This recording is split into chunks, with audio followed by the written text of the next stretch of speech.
Are you getting annoyed by the Graphics Performance Service DLL causing your system integrity to fail? I'm Sophie Chen, a Windows System Specialist. Let's resync your file architecture right now. As we look at the manual steps for Graphics Performance Service, there is also a diagnostic resource for reviewing your overall system health. This is the Graphics Performance Service, the Graphics Performance Monitor Service Library. It manages the localized collection of GPU utilization and framerate metrics for the Task Manager and Game Bar.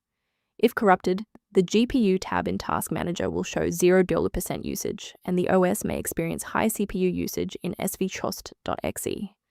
Understanding the file's role is a great start. Now let's look at replacing it.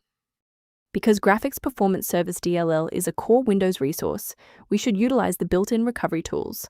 Run sfc/scan now from an administrator-level command prompt to scan for system-level errors and refresh your protected file library. When a standard software refresh isn't enough, we need to bypass the automated installers and look at manual system state resets. A simple restart can resolve file-in-use errors that mimic a missing Graphics Performance Service message. It's a low-effort step that ensures your operating system starts with a clean execution stack. Don't forget to bookmark the video or give it a like before you restart. It's the fastest way to jump right back into this tutorial after the reboot. If that didn't clear the error, follow these instructions to modify your system paths.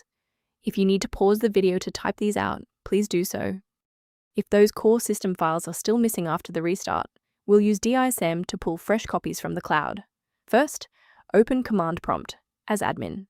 Second, you're going to type DISM /online /cleanup image /restore health, then hit enter. Why are we doing this?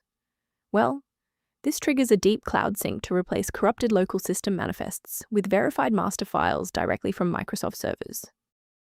Before we finish, let's go over the professional protocol for sourcing essential system libraries.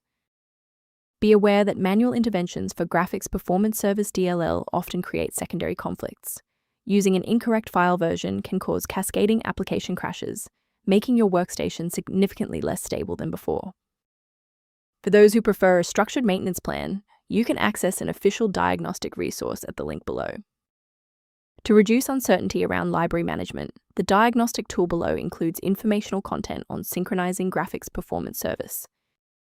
If you've regained access to Graphics Performance Service thanks to this guide, a like and a subscription really helps us continue producing these verified technical fixes.